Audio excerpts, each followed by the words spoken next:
Hallelujah, ದೇವರಿಗೆ ಸ್ತೋತ್ರ. ಬೆಳಗಾಯ್ತು ಪ್ರಿಯರೇ, ಬನ್ನಿರಿ ದೇವರ ಮಾತುಗಳನ್ನು ಧ್ಯಾನಿಸೋಣ. ಈ ದಿನ ಭಾನುವಾರ, ಪುನರುತ್ಥಾನದ ದಿನವಾಗಿದೆ. ಕರ್ತನ ಸನ್ನಿಧಿಗೆ ಹೋಗಬೇಕಲ್ಲವೇ? ಆಗಲೇ ಹೊರಟಿದ್ದೀರೋ? ಓಕೆ, ತಿರುಗಿ ಬಂದ ಮೇಲೆ ಈ ಕಾರ್ಯಕ್ರಮವನ್ನು ಮತ್ತೆ ವೀಕ್ಷಿಸಿರಿ.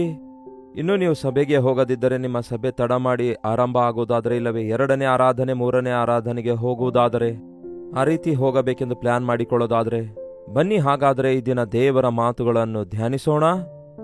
ಪ್ರತಿ ಭಾನುವಾರ ನೀವು ಎಷ್ಟೇ ಅವಸರದಲ್ಲಿದ್ದರೂ ಸಹ ಉದಯದಲ್ಲಿಯೇ ಸಭೆಗೆ ಹೋಗುವುದಕ್ಕಿಂತ ಮುಂಚೆಯೇ ವಾಕ್ಯ ಧ್ಯಾನಿಸುವುದು, ವೈಯಕ್ತಿಕವಾಗಿ ನೀವು ದೇವರೊಂದಿಗೆ ಸಹವಾಸ ಮಾಡುವುದು ಬಹಳ ಅವಶ್ಯಕವಾಗಿದೆ. ಬನ್ನಿ ಪ್ರಾರ್ಥಿಸೋಣ. ಪರಿಶುದ್ಧ ದೇವರೇ, ನಿಮಗೆ ವಂದನೆಗಳು. ನಾವು 6 ದಿವಸ ಕೆಲಸ ಮಾಡಿ 7ನೇ ದಿನ ನಿಮ್ಮನ್ನು ಆರಾಧಿಸಬೇಕೆಂದು ಹೇಳಿದ್ದೀರಿ. ನಮ್ಮ ಆಧ್ಯಾತ್ಮಿಕ ಜೀವಿತಕ್ಕೆ ಅವಶ್ಯಕವಾದ ಬಲವನ್ನು ಹೊಂದಿಕೊಳ್ಳುತ್ತಾ ನಿಮ್ಮ ಆಲಯಕ್ಕೆ ಹೋಗಿ ನಿಮ್ಮ ಮಕ್ಕಳೊಂದಿಗೆ ಸೇರಿ ಪ್ರಾರ್ಥಿಸುವುದಕ್ಕಾಗಿಯೂ, ನಿಮ್ಮನ್ನು ಸ್ತುತಿಸಿ ಆರಾಧಿಸುವುದಕ್ಕಾಗಿಯೂ ನಮ್ಮೆಲ್ಲರಿಗೂ ಸಹಾಯ ಮಾಡಿರಿ. ಅದಕ್ಕಿಂತ ಮುಂಚೆ ಸ್ವಲ್ಪ ಹೊತ್ತು ನಿಮ್ಮ ವಾಕ್ಯ ಧ್ಯಾನಿಸುವಾಗ ಈ ಸಮಯವನ್ನು ಆಶೀರ್ವದಿಸಿರೆಂದು ಕ್ರಿಸ್ತನ ನಾಮದಲ್ಲಿ ಬೇಡುತ್ತೇನೆ ತಂದೆಯೇ, ಆಮೇನ್. ದೇವರಿಗೆ ಸ್ತೋತ್ರ.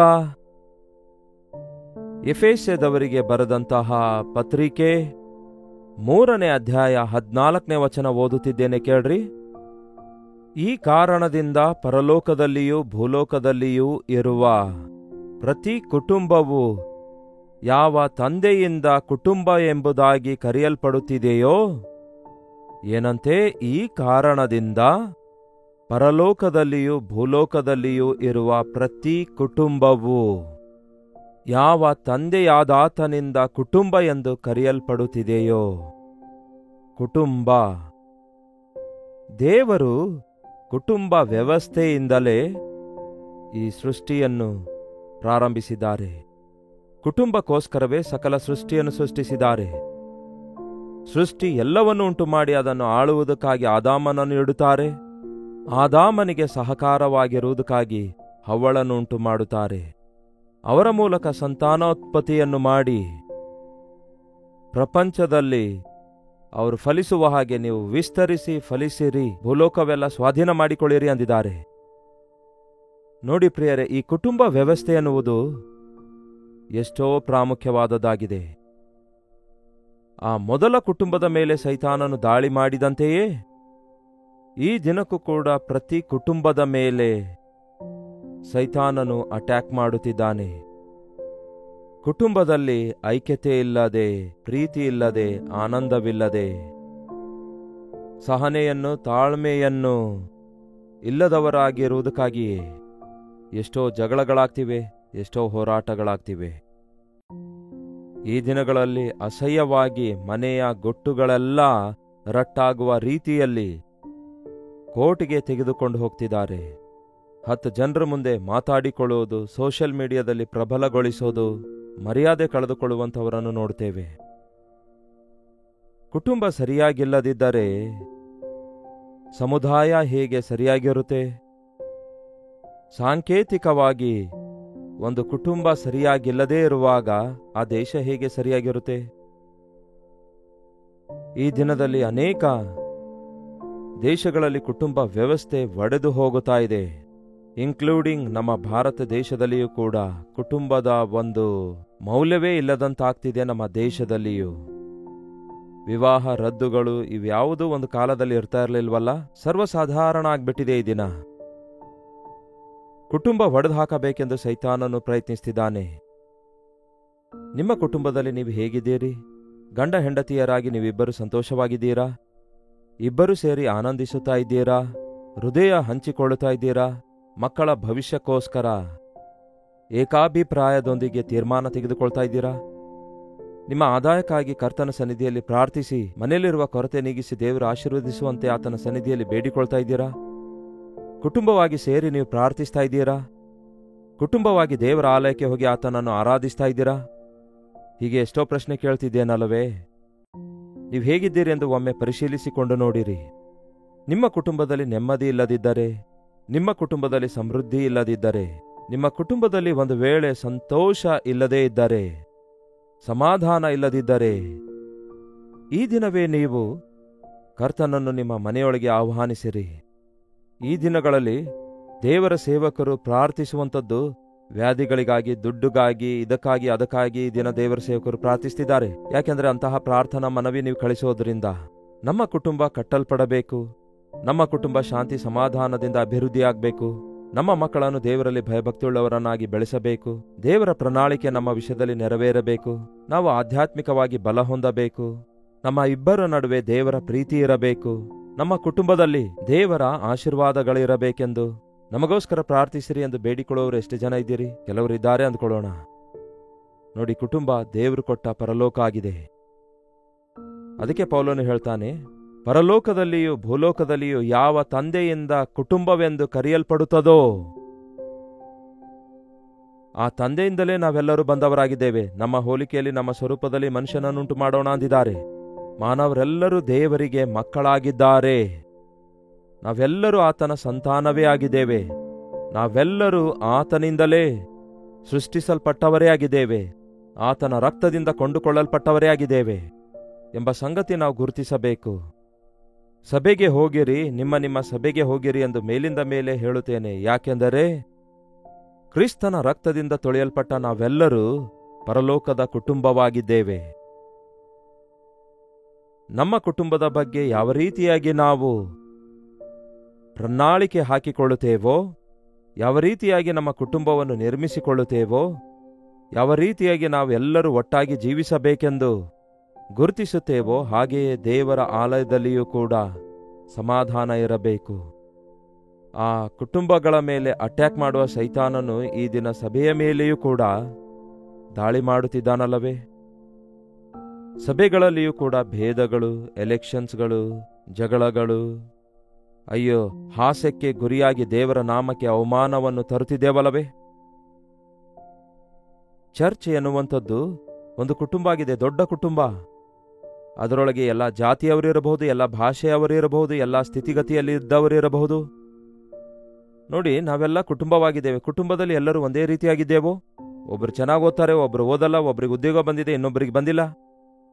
ಚಿಕ್ಕ ಮಕ್ಕಳು ಇರ್ತಾರೆ, ಯವನಸ್ಥರು ಇರ್ತಾರೆ, ವೃದ್ಧರು ಇರ್ತಾರೆ, ವಯಸ್ಸಾದವರು ಇರ್ತಾರೆ. ಹಾಗೆಯೇ ಒಂದು ಸಭೆಯಲ್ಲಿ ಕ್ರಿಸ್ತನ ರಕ್ತದಿಂದ ತೊಳೆಯಲ್ಪಟ್ಟವರೆಲ್ಲರೂ ಕೂಡ ಪರಲೋಕದ ಕುಟುಂಬದ ಸದಸ್ಯರಾಗಿದ್ದಾರೆ ಎನ್ನುವ ರೀತಿಯಲ್ಲಿ ನಾವು ಪ್ರೀತಿ ಸಮಾಧಾನದಲ್ಲಿ ಇರಬೇಕೆನ್ನುವಂಥದ್ದು ದೇವರು ಆಶಿಸುತ್ತಿದ್ದಾರೆ. ಅದಕ್ಕೆ ಪೌಲನು ಹೇಳ್ತಿದ್ದಾನೆ, ಪ್ರತಿ ಕುಟುಂಬವು, ಪ್ರತಿ ಸಭೆಯು ಕ್ರಿಸ್ತನಲ್ಲಿ ಆಶೀರ್ವದಿಸಲ್ಪಡಬೇಕೆಂದು. ಮತ್ತೊಮ್ಮೆ ಓದುತ್ತೇನೆ ಕೇಳಿ. ಪರಲೋಕದಲ್ಲಿಯೂ ಭೂಲೋಕದಲ್ಲಿಯೂ ಯಾವ ತಂದೆಯಿಂದ ಕುಟುಂಬವೆಂದು ಕರೆಯಲ್ಪಡುತ್ತಿದೆಯೋ ಆ ತಂದೆಯ ಮುಂದೆ ನಾನು ಮೊಳಕಾಲೂರಿ ಅಂತರಂಗದಲ್ಲಿ ಶಕ್ತಿಯುಳ್ಳವರಾಗಿ ಆತ್ಮದಲ್ಲಿ ಬಲ ಹೊಂದುವ ಹಾಗೆ ನಿಮ್ಮ ಹೃದಯದಲ್ಲಿ ನಂಬಿಕೆಯ ಮೂಲಕ, ಅಂದರೆ ಕ್ರಿಸ್ತನು ನಿಮ್ಮ ಹೃದಯಗಳಲ್ಲಿ ನಂಬಿಕೆಯ ಮೂಲಕ ನಿವಾಸಿಸುವ ಹಾಗೆ ತನ್ನ ಮಹಿಮೈಶ್ವರ್ಯದ ಮೇರೆಗೆ ನಿಮಗೆ ದಯಪಾಲಿಸುವಂತೆ ನೀವು ದೇವರ ಸಂಪೂರ್ಣತೆಯಲ್ಲಿ ಪರಿಪೂರ್ಣರಾಗುವ ಹಾಗೆ ನೀವು ಪ್ರೀತಿಯಲ್ಲಿ ಬೇರೂರಿ ನೆಲೆಗೊಂಡು ಸಮಸ್ತ ಪರಿಶುದ್ಧರೊಂದಿಗೆ ಅದರ ಅಗಲ ಆಳ ಉದ್ದ ಎಷ್ಟೆಂದು ಗ್ರಹಿಸಿಕೊಳ್ಳುವುದಕ್ಕಾಗಿ ತಕ್ಕ ಶಕ್ತಿಯುಳ್ಳವರಾಗಿರಬೇಕೆಂದು ನಿಮಗೋಸ್ಕರ ಪ್ರಾರ್ಥಿಸುತ್ತೇನೆ.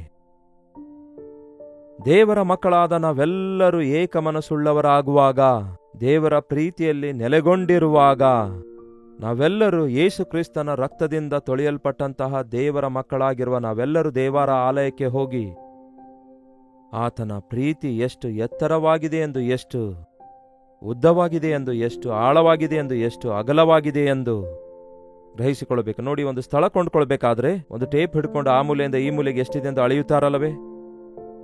ಕೆಲವರು ಬುಕ್ ಹಿಡ್ಕೊಂಡು ನೋಟ್ ಮಾಡಿಕೊಳ್ತಾರಲ್ಲವೇ? ಹಾಗೆಯೇ ದೇವರ ಅಪಾರವಾದ ಪ್ರೀತಿಯನ್ನು, ಅಲ್ಲಿರುವ ನಿಮ್ಮನ್ನು, ಇಲ್ಲಿರುವ ನನ್ನನ್ನು, ಎಲ್ಲೆಲ್ಲೋ ಇರುವ ಯಾರನ್ನೋ ಆತನು ಪ್ರೀತಿಸುವುದಾದರೆ, ಆತನ ಹದ್ದನ್ನು ಅಳೆಯುವುದಾದರೆ, ಆತನ ಪ್ರೀತಿ ಭೂದಿಗಂತಗಳವರೆಗೂ ಇದೆ ಎಂಬುದು, ಅದು ಆಳವಾದ ಪ್ರೀತಿ, ಅಗಾಧ ಜಲ ಆರಿಸಲಾರದ ಪ್ರೀತಿ ಎಂದು ನಾವು ಗುರುತಿಸಿ ಆ ಪ್ರೀತಿಯಿಂದ ತುಂಬಲ್ಪಟ್ಟಿರೋದಾದರೆ ಸಮಾಧಾನ, ಸಂತೋಷ, ಐಕ್ಯತೆ, ನಂಬಿಕೆ ಉಂಟಾಗ್ತದೆ. ನೀವು ಹಾಗೆ ಇರಬೇಕು ಎಂದು ಪ್ರಾರ್ಥಿಸುತ್ತಿದ್ದೇನೆ.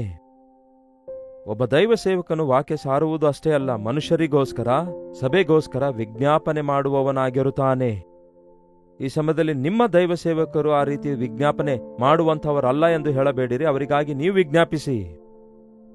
ನೀವು ಹೋಗಿರಿ, ನಮ್ಮ ಸಭೆಯಲ್ಲಿ ಅಂತಹ ಪ್ರಾರ್ಥನೆ ಇಲ್ಲ ಎಂದು ಹೇಳಬೇಡಿರಿ. ನೀವು ಹೋಗಿ ಪ್ರಾರ್ಥಿಸಿ, ಪ್ರಾರ್ಥನೆ ಬೆಂಕಿ ಅಂಟಿಕೊಳ್ಳುತ್ತೆ.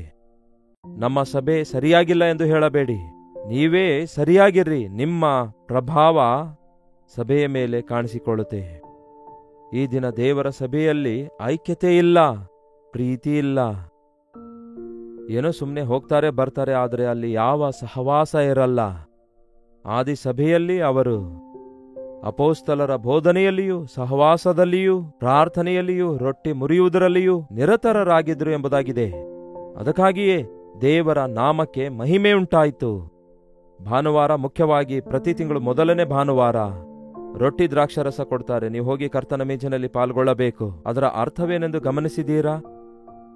ಒಂದೇ ರೊಟ್ಟಿಯಲ್ಲಿ ಅವರು ಮುರಿದು ತಿನ್ನುತ್ತಿರುವಾಗ, ಒಂದೇ ದ್ರಾಕ್ಷರಸವನ್ನು ಅವರು ಸೇವಿಸುತ್ತಿರುವಾಗ, ನಾವು ಒಂದೇ ರಕ್ತದಿಂದ ವಿಮೋಚಿಸಲ್ಪಟ್ಟಿದ್ದೇವೆ ಎಂಬುದಾಗಿ, ಒಬ್ಬನೇ ದೇವರಿಗೆ ಆರಾಧಿಸುತ್ತೇವೆ ಎಂಬುದಾಗಿ, ಒಂದೇ ಪರಲೋಕ ರಾಜ್ಯಕ್ಕೆ ವಾರಸುದಾರರಾಗಿದ್ದೇವೆಂದು ಗುರುತಿಸಿಕೊಳ್ಳುವುದು ಅದರ ಅರ್ಥ ಆಗಿದೆ. ಸಮಭಾವನೆ, ಸಹಜೀವನ ಉಳ್ಳದಾಗಿರೋದೇ ದೇವರ ಮಕ್ಕಳಾದ ನಮ್ಮೆಲ್ಲರ ಕರ್ತವ್ಯ ಆಗಿದೆ. ನಾವೆಲ್ಲರೂ ಸಹವಾಸದಲ್ಲಿರಬೇಕೆಂದು ದೇವರ ಆಸೆಯಾಗಿದೆ. ಹಾಗಾಗಿ ಸಭೆಗೆ ಹೋಗಿರಿ, ಜೊತೆ ವಿಶ್ವಾಸಿಗಳೊಂದಿಗೆ ಪ್ರಾರ್ಥಿಸಿರಿ.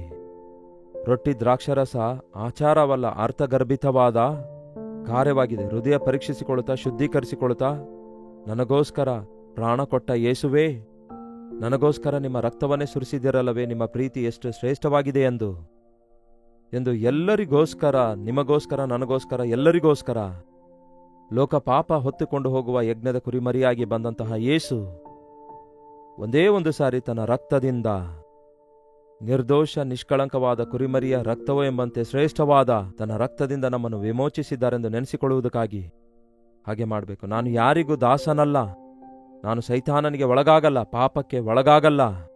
ಯೇಸು ನನಗೆ ಬೆಲೆ ಕೊಟ್ಟು ಕೊಂಡುಕೊಂಡಿದ್ದಾರೆ, ನಾನು ಬಿಡುಗಡೆ ಹೊಂದಿದವನಾಗಿದ್ದೇನೆ, ನಾನು ರಕ್ಷಿಸಲ್ಪಟ್ಟಿದ್ದೇನೆ ಎಂದು ನೆನೆಸಿಕೊಳ್ಳುವುದಕ್ಕಾಗಿ ರೊಟ್ಟಿ ದ್ರಾಕ್ಷರಸದಲ್ಲಿ ಪಾಲ್ಗೊಳ್ಳುವವರಾಗಿರಬೇಕು. ಶುದ್ಧರಾಗಿ ಪರಿಶುದ್ಧರಾಗಿ ಆತನಿಗೆ ಇಷ್ಟಕರವಾಗಿ ಬದುಕುವುದಕ್ಕಾಗಿ, ಆಧ್ಯಾತ್ಮಿಕ ಶಕ್ತಿ ಹೊಂದಿಕೊಳ್ಳುವುದಕ್ಕಾಗಿ ದೇವರ ಆಲಯದೊಳಕ್ಕೆ ಹೋಗಿ ಜೊತೆ ವಿಶ್ವಾಸಿಗಳೊಂದಿಗೆ ಸೇರಿ ಪ್ರಾರ್ಥಿಸಿ ದೇವರನ್ನು ಆರಾಧಿಸುವಾಗ, ಅಯ್ಯೋ ಎಂತಹ ದೊಡ್ಡ ಆಧ್ಯಾತ್ಮಿಕ ಬಲ ಹೊಂದಿಕೊಳ್ಳುತ್ತೇವೆ ಗೊತ್ತಾ? ಎಷ್ಟೆಲ್ಲ ವಿಧಾನದಲ್ಲಿ ದೇವರು ತನ್ನ ಪ್ರಣಾಳಿಕೆ ನೆರವೇರಿಸಬೇಕು ಅದನ್ನು ನೆರವೇರಿಸುತ್ತಾರೆ ಎಂಬುದಾಗಿ, ಮತ್ತು ಯಾವ ರೀತಿಯಾಗಿ ನಮ್ಮ ಅವಶ್ಯಕತೆಗಳನ್ನೆಲ್ಲ ಆತನು ತೀರಿಸುತ್ತಾನೆಂಬುದಾಗಿ ನಾವು ಗುರುತಿಸುವವರಾಗಿರ್ತೇವೆ. ಮುಂದಿನ ವಚನ ಏನು ಹೇಳುತ್ತೆ ನೋಡಿ. ನಮ್ಮಲ್ಲಿ ಕಾರ್ಯ ಸಾಧಿಸುವ ತನ್ನ ಶಕ್ತಿಯ ಪ್ರಕಾರ, ನಮ್ಮಲ್ಲಿ ಕಾರ್ಯಗಳನ್ನು ಸಾಧಿಸುವುದಕ್ಕಾಗಿ, ಅಂದರೆ ನಮ್ಮೊಳಗೆ ಕಾರ್ಯ ಸಾಧಿಸುವುದಕ್ಕೋಸ್ಕರ ಆತನು ಶಕ್ತಿ ಕೊಡುತ್ತಾನೆ. ಇದು ನನ್ನಿಂದಾಗಲ್ಲ, ಅದಾಗಲ್ಲ, ಇದಾಗಲ್ಲ, ನಾನು ಪರಿಶುದ್ಧನಾಗಿರಲಿಕ್ಕಾಗಲ್ಲ, ಆತ್ಮಗಳನ್ನು ಸಂಪಾದಿಸಲಿಕ್ಕಾಗಲ್ಲ, ಸುವಾರ್ತೆ ಸಾರಲಿಕ್ಕಾಗಲ್ಲ ಎನ್ನುವಂತಹ ಎಲ್ಲಾ ವಿಧವಾದ ಬಲಹೀನತೆಗಳಿಂದಲೂ ನನ್ನ ಸಾಕ್ಷಿ ಕಾಪಾಡಿಕೊಳ್ಳಲಿಕ್ಕಾಗ್ತಿಲ್ಲ, ಪಾಪ ಎದುರಿಸಲಿಕ್ಕಾಗ್ತಾ ಇಲ್ಲ ಎನ್ನುವ ಎಲ್ಲಾ ಬಲಹೀನತೆಗಳಿಂದ ಬಿಡಿಸುವುದಕ್ಕಾಗಿ ಕಾರ್ಯ ಸಾಧಕವಾದ ತನ್ನ ಶಕ್ತಿಯ ಪ್ರಕಾರ ನಾವು ಬೇಡಿಕೊಳ್ಳುವವುಗಳಿಗಿಂತಲೂ ಯೋಚಿಸುವವುಗಳಿಗಿಂತಲೂ ಅತ್ಯಧಿಕವಾದದ್ದನ್ನು ಮಾಡಬಲ್ಲಂತಹ ದೇವರಿಗೆ ಕ್ರಿಸ್ತ ಯೇಸುವಿನ ಮುಖಾಂತರ ಸಭೆಯಲ್ಲಿ ತಲತಲಾಂತರಕ್ಕೂ ಸದಾಕಾಲಕ್ಕೂ ಮಹಿಮೆ ಉಂಟಾಗಲಿ. ಈ ಪದಗಳನ್ನು ಗಮನಿಸಿ ನೋಡಿರಿ. ನಾವು ಬೇಡುವವುಗಳಿಗಿಂತಲೂ ಯೋಚಿಸುವವುಗಳಿಗಿಂತಲೂ ಅತ್ಯಧಿಕವಾದದ್ದನ್ನು ಮಾಡಲು ಉದ್ದೇಶಿಸಿರುವ, ಇಲ್ಲವೇ ಹಾಗೆ ಮಾಡಲು ಶಕ್ತಿಯುಳ್ಳ ದೇವರಿಗೆ ಕ್ರಿಸ್ತೇಸುವಿನ ಮೂಲಕ ಸಭೆಯಲ್ಲಿ, ಸಭೆಯ ಮುಖಾಂತರ ತಲತಲಾಂತರಕ್ಕೂ ಸದಾಕಾಲಕ್ಕೂ ಮಹಿಮೆಯುಂಟಾಗಲಿ. ನಾವು ದೇವರಿಗೆ ಬೇಡಿಕೊಳ್ಳುವಾಗ ನಾವೇ ಎಲ್ಲ ಬೇಡಿಕೊಳ್ಳಲಿಕ್ಕಾಗೋದಿಲ್ಲ. ನೀವು ಕೆಲವೊಂದು ಬೇಡಿಕೊಳ್ತೀರಿ, ನಿಮ್ಮ ಬ್ರದರ್ ಕೆಲವೊಂದು ಬೇಡಿಕೊಳ್ತಾರೆ, ಮತ್ತೊಬ್ಬರು ಮತ್ತೊಂದು ಕೇಳಿಕೊಳ್ತಾರೆ. ದೇವರು ಕೊಡುವಾಗ ನೀವು ಬೇಡಿಕೊಂಡಿದ್ದಷ್ಟೇ ಕೊಡ್ತಾರ ಅಂದುಕೊಳ್ತೀರಾ? ನೀವು ಬೇಡಿಕೊಂಡದನ್ನು ಕೊಡ್ತಾರೆ, ಅವ್ರು ಬೇಡಿಕೊಂಡಿದ್ದನ್ನು ಕೊಡ್ತಾರೆ. ನಾವು ಬೇಡುವುದಕ್ಕಿಂತಲೂ ಊಹಿಸುವುದಕ್ಕಿಂತಲೂ ಅತ್ಯಧಿಕವಾದದನ್ನು, ಹಸುವೆ ಆಗಿದೆ ಎಂದು ಒಂದು ಮಗು ತಾಯಿಗೆ ಬೇಡಿಕೊಂಡಾಗ ತಾಯಿ ಆ ಮಗುವಿಗಷ್ಟೇ ಊಟ ಬಡಿಸುತ್ತಾಳೋ? ದೊಡ್ಡ ಮಗನಿಗೆ ಚಿಕ್ಕ ಮಗನಿಗೆ ಎಲ್ಲರಿಗೂ ಬಡಿಸ್ತಾಳಲ್ವೋ? ನಿಮಗೂ ಹಸುವೆ ಇದೆ ಎಂದು ಕೇಳ್ತಾಳಲ್ವೋ? ಖಚಿತವಾಗಿಯೂ ದೇವರು ಕೂಡ ತನ್ನ ಮಕ್ಕಳೆಲ್ಲರ ಅವಶ್ಯಕತೆ ತೀರಿಸುವ ಆತನಾಗಿದ್ದಾರೆ. ಅದಕ್ಕಾಗಿಯೇ ಸಭೆ ಕೂಡುವುದು ಅವಶ್ಯಕವಾಗಿದೆ. ಕುಟುಂಬ ಒಂದು ಚಿಕ್ಕ ಸಭೆಯಾಗಿದೆ. ನಮ್ಮ ಮನೆಯಲ್ಲಿ ಐಕ್ಯತೆಯುಳ್ಳವರಾಗಿರೋಣ. ನಾವು ಹೋಗುವಂತಹ ಸ್ಥಳದಲ್ಲಿ ಅದು ದೇವರ ಆಲಯವಾಗಿದೆ ಎಂದು ಗುರುತಿಸಿ, ಜೊತೆ ವಿಶ್ವಾಸಿಗಳೊಂದಿಗೆ ದೇವರನ್ನು ಆರಾಧಿಸಿ, ಕ್ರಿಸ್ತನ ರಕ್ತದಿಂದ ವಿಮೋಚಿಸಲ್ಪಟ್ಟಿದ್ದೇವೆಂದು ಗುರುತಿಸಿ, ಅದನ್ನು ಜ್ಞಾಪಕದಲ್ಲಿಟ್ಟುಕೊಂಡು ನಾವು ನಮ್ಮ ಸ್ವತ್ತಲ್ಲ ದೇವರ ಸ್ವತ್ತಾಗಿದ್ದೇವೆಂದು ಗುರುತಿಸಿ ಆತನನ್ನು ಮಹಿಮೆ ಪಡಿಸೋಣ. ಬನ್ನಿ ಪ್ರಾರ್ಥಿಸಿಕೊಳ್ಳೋಣ. ಪರಿಶುದ್ಧ ದೇವರೇ, ಪ್ರೀತಿಯುಳ್ಳ ತಂದೆಯೇ, ನಾವು ಬೇಡುವವುಗಳಿಗಿಂತಲೂ ಯೋಚಿಸುವವುಗಳಿಗಿಂತಲೂ ಅತ್ಯಧಿಕವಾದವುಗಳನ್ನು ಒದಗಿಸುವ ದೇವರು ನೀವಾಗಿದ್ದೀರಿ. ನಾವು ನಿಮ್ಮ ಆವರಣದೊಳಗೆ ಹೋಗುವಾಗ, ನಿಮ್ಮ ಆಲಯಕ್ಕೆ ಹೋಗುವಾಗ, ನಾವು ನಮ್ಮ ಜೊತೆಗೆ ನಿಮ್ಮ ರಕ್ತದಿಂದ ವಿಮೋಚಿಸಲ್ಪಟ್ಟವರೆಲ್ಲರೊಂದಿಗೆ ಸೇರಿ ನಿಮ್ಮನ್ನು ಆರಾಧಿಸಿ ನೀವು ಮಾಡಿದ ಉಪಕಾರಗಳ ಕುರಿತಾಗಿ ನಿಮ್ಮನ್ನು ಸ್ತುತಿಸಿ ನಿಮ್ಮ ನಾಮ ಮಹಿಮೆಪಡಿಸುವುದಕ್ಕಾಗಿ ಸಹಾಯ ಮಾಡಿರಿ. ಯಾರ್ಯಾರು ಈ ಮಾತು ಎಲ್ಲಿಂದ ವೀಕ್ಷಿಸುತ್ತಿದ್ದಾರೋ ಅವರ ಹೃದಯದಲ್ಲಿರುವ ಪ್ರತಿ ಕೊರತೆಯನ್ನು ತೀರಿಸಿರಿ. ಎಲ್ಲಾ ಸಭೆಗಳಲ್ಲಿ ಉಜ್ಜೀವನವನ್ನುಂಟು ಮಾಡಿರಿ ಎಂದು ಕ್ರಿಸ್ತನ ನಾಮದಲ್ಲಿ ಬೇಡುತ್ತೇನೆ ತಂದೆಯೇ, ಆಮೇನ್. ತಂದೆಯಾದ ದೇವರ ಪ್ರೀತಿಯು, ಮಗನಾಗಿರುವ ಕ್ರಿಸ್ತನ ಕೃಪೆಯೂ, ಆದರಣೆಕರ್ತನಾದ ಪವಿತ್ರಾತ್ಮನ ಸಹವಾಸವು ಕೂಡಿ ಬಂದಿರುವ ನಮ್ಮೆಲ್ಲರ ಸಂಗಡ ಇಂದಿಗೂ ಸದಾಕಾಲಕ್ಕೂ ನೆಲೆಯಾಗಿರಲಿ. ಆಮೇನ್. ದೇವರಿಗೆ ಸ್ತೋತ್ರ. ಮೇಲಿಂದ ಮೇಲೆ ನಿಮ್ಮ ಪ್ರಾರ್ಥನಾ ಮನವಿ 8939731313 ನಂಬರ್ಗೆ ಒಂದು ಟೆಕ್ಸ್ಟ್ ಇಲ್ಲವೇ ವಾಯ್ಸ್ ಮೆಸೇಜ್ ಮೂಲಕ ವಾಟ್ಸಪ್ ಕಳಿಸಿಕೊಡಿರಿ. ನಿಮ್ಮೆಲ್ಲರಿಗಾಗಿ ನಾವು ತಪ್ಪದೆ ಪ್ರಾರ್ಥಿಸ್ತಿದ್ದೇವೆ. ನೀವು ಕೂಡ ಪ್ರಾರ್ಥಿಸಿರಿ, ದೇವರು ಅದ್ಭುತ ಮಾಡ್ತಾರೆ. ಒಂದು ವೇಳೆ ಇದುವರೆಗೂ ನೀವು ಡಾಕ್ಟರ್ ಜಯಪಾಲ್ ಕನ್ನಡ ಯೂಟ್ಯೂಬ್ ಚಾನಲ್ಗೆ ಸಬ್ಸ್ಕ್ರೈಬ್ ಮಾಡಿಕೊಳ್ಳದಿದ್ದರೆ ಇವತ್ತೇ ಸಬ್ಸ್ಕ್ರೈಬ್ ಮಾಡಿಕೊಳ್ಳಿರಿ. ಅನೇಕರಿಗೆ ಶೇರ್ ಮಾಡಿ ಆಶೀರ್ವಾದಕರವಾಗಿರಿ. ದೇವರ ಚಿತ್ತವಿರುವುದಾದರೆ ಮತ್ತೆ ನಾಳೆ ಇದೇ ಕಾರ್ಯಕ್ರಮದಲ್ಲಿ ಭೇಟಿಯಾಗೋಣ. ಅಲ್ಲಿವರೆಗೂ ದೇವರ ಮಹಾಕೃಪೆ ನಿಮ್ಮೆಲ್ಲರೊಂದಿಗಿರಲಿ. ವಂದನೆಗಳು.